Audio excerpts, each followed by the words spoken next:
نام سے شروع کرتی ہوں جو نہایت مہربان رحم والا ہے۔ والعصر، والعصر، قسم ہے زمانے کی، ان الانسان لفی خسر، بے شک انسان بڑے خسارے میں ہے، الا الذین آمنوا وعملوا الصالحات وتواصوا بالحق، مگر جو لوگ ایمان لائے اور نیک عمل کیے،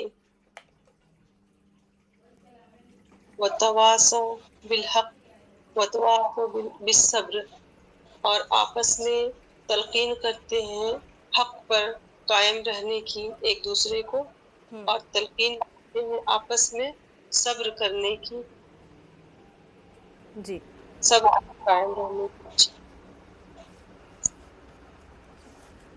سورہ تکاثر ہم شروع کرتے ہیں ابھی۔ تو سب سے پہلے آپ کو میں بتاؤں گی سورہ تکاثر کی فضیلت، کہ اس کے جی پڑھنے سے ہمیں کتنا زیادہ ثواب ملتا ہے۔ تو یہاں پر آپ صلی اللہ علیہ وسلم صحابہ کرام سے خطاب کر کے فرماتے ہیں، کیا تم میں سے کوئی آدمی ڈیلی مطلب روزانہ اتنی قدرت رکھ سکتا ہے یا اتنی استطاعت رکھ سکتا ہے کہ وہ 1000 آیتیں پڑھے؟ تو صحابہ رضی اللہ تعالیٰ نے کہا کہ اے اللہ کے رسول، ڈیلی 1000 آیتیں پڑھنا تو یہ ہمارے لیے ناممکن ہے، ہو نہیں سکتا۔ تو اس وقت آپ صلی اللہ علیہ وسلم نے فرمایا سورہ تکاثر یعنی الہاکم التکاثر، یہ تم لوگ پڑھا کرو، یہ تمہارے لیے ڈیلی 1000 آیتیں پڑھنے کے برابر ثواب ہے۔ ٹھیک ہے، تشریح تو مطلب اس کی فضیلت تو آپ کو سمجھ میں آ چکی ہوگی۔ جی، تو یہاں پر پہلے ترجمہ دیکھ لیتے ہیں۔ بسم اللہ جی الرحمن الرحیم۔ الہاکم التکاثر، الہاکم اس کے معنی ہے اے لوگوں، تم کو غفلت میں ڈال رکھا ہے، تکاثر یعنی کثرت حرص نے، یعنی زیادہ حرص نے۔ اس میں زیادہ حرص کا مطلب آ جاتا ہے مال بھی آ سکتا ہے، اولاد بھی آ سکتی ہے، عزت وغیرہ، مطلب جس کے لیے انسان ایسے مطلب اس کے پیچھے بھاگنے لگا ہے کہ اس نے اتنا مال کو جمع کیا اور اتنا مطلب کیا ہے اولاد کے پیچھے اور عزت نفس کے پیچھے، چاہے وہ حلال طریقہ ہو یا حرام طریقہ ہو، ایسے مطلب اس کے پیچھے لگ گیا کہ اللہ کی عبادت کرنا، آخرت کی تیاری کرنا، نیک اعمال کرنے سے وہ بالکل پیچھے ہے۔ اس کا ہم مثال کے ساتھ ہم ایسے سمجھ سکتے ہیں، جیسے کوئی انسان ہے مطلب اتنا پیسے کمانے میں لگا ہوا ہے لیکن وہ نماز نہیں پڑھتا، ٹھیک ہے۔ اور دوسری بات یہ ہے کوئی ہر وقت موبائل میں، گیم میں، سوشل میڈیا، ریلز وغیرہ دیکھنے میں اتنا مصروف ہے کہ اس کو قرآن پڑھنے کا بالکل وقت نہیں ہے۔ ابھی آج کل کا موقع دیکھیے باجی کہ بچے ہیں، چھوٹے بچے ہوئے، بڑے عورتیں ہیں، آدمی وغیرہ جو بھی ہے، کیونکہ اللہ تعالیٰ نے بتایا ہے، نبی کریم صلی اللہ علیہ وسلم کی حدیث ہے، طلب العلم علی کل مسلمۃ مسلمہ، ٹھیک ہے، علم کا حاصل کرنا ہر مسلمان مرد عورت پر فرض ہے۔ تو یہاں پر انسان کے پاس بیکار وقت میں ٹائم لگانا، مطلب ایسے چیزوں میں ٹائم ویسٹ کرنا، اتنا اچھا ان کے پاس وقت ہے لیکن علم حاصل کرنے کے لیے ان کے پاس کچھ نہیں ہے۔ ظاہر سی بات ہے، اس میں بہت بڑے شکر ادا کرنے کی بات ہے کہ اللہ تعالیٰ نے آپ کو اتنی عمر میں ماشاء اللہ سے آپ 50+ ہوں گی نا؟ جی ہاں، تو اللہ تعالیٰ جب کسی کو ہدایت دینے پہ آ جائے، اتنا عمر کا دیکھتے ہیں، نہ وہ چھوٹا ہو بڑا ہو، یعنی اللہ تعالیٰ نے کسی کو ہدایت دیتے ہیں تو وہ انسان اس طرف آ ہی جاتا ہے۔ تو عمر کا کوئی تقاضا نہیں ہے علم کو حاصل کرنے کے لیے، ٹھیک ہے۔ دوسری بات یہاں پر دوسری آیت ہے، حتی زرتم المقابر، یہاں تک کہ زرتم یعنی تم جا پہنچو گے، مقابر خبروں میں، ٹھیک ہے۔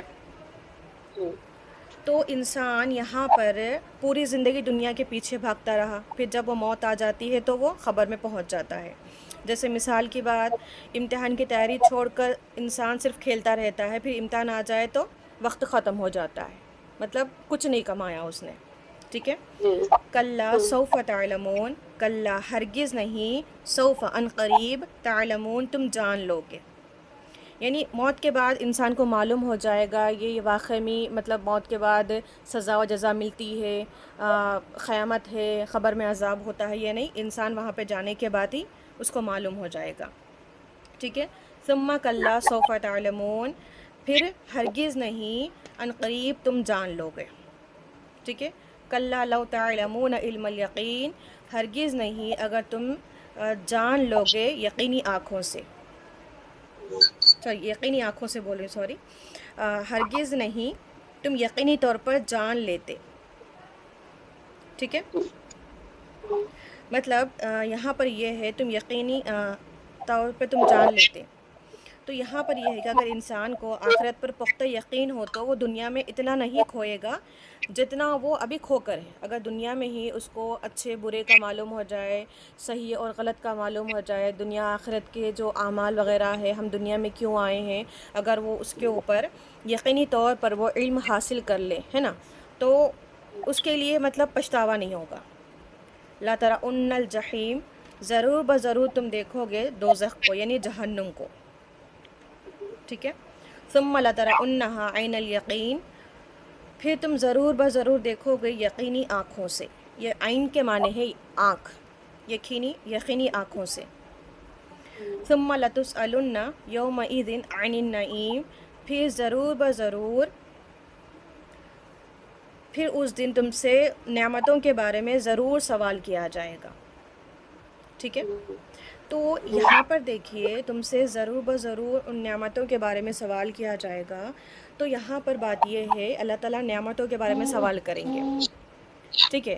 کہ ہماری جو بے شمار نعمتیں ہیں، قیامت کے دن اللہ تعالیٰ ہم سے پوچھیں گے میں نے تمہیں صحت دی تو تم نے اس کا کیا استعمال کیا. ٹھیک ہے. اور میں نے تمہیں کان دیا ہے تو تم نے کیسے سنا، مطلب کیسے سنا، کیا سنا. میں نے تمہیں زبان دی تو تم نے کیا بولا. میں نے تمہیں وقت دیا تو تم نے کہاں سے گزارا. میں نے تمہیں مال دیا ہے تو کہاں سے کمایا، کہاں پہ خرچ کیا. تو اس طرح کے اللہ تعالیٰ اس دن سوال کریں گے. یہاں پہ ایک مثال میں آپ کو بتاتی ہوں میں. تو اللہ تعالیٰ نے ہمیں موبائل اور انٹرنیٹ دیا باجی، اور وقت جیسی نعمتیں بھی دی. قیامت کے دن یہ بھی سوال ہوگا کیا تم نے قرآن سیکھا. انٹرنیٹ ہے نا، پہلے تو ہمیں کہیں اور جا کر پڑھنا پڑتا تھا، لیکن الحمدللہ علماء اکرام نے اتنی زیادہ سہولتیں ہمارے لیے رکھی ہیں، اور ہمارا ادارہ بھی الحمدللہ ہم لوگ آن لائن پڑھ رہے ہیں. تو اتنی زیادہ ہمارے لیے اللہ تعالیٰ نے سہولتیں عطا فرمائی ہیں کہ ہم گھر بیٹھے بھی پڑھ سکتے ہیں. ہمیں اب یہ بولنے کی ضرورت نہیں ہے کہ ہم گاؤں میں رہتے ہیں، ہم یہاں رہتے ہیں، وہاں رہتے ہیں، کوئی مدرسہ نہیں ہے، کوئی باجی نہیں ہے پڑھانے کے لیے.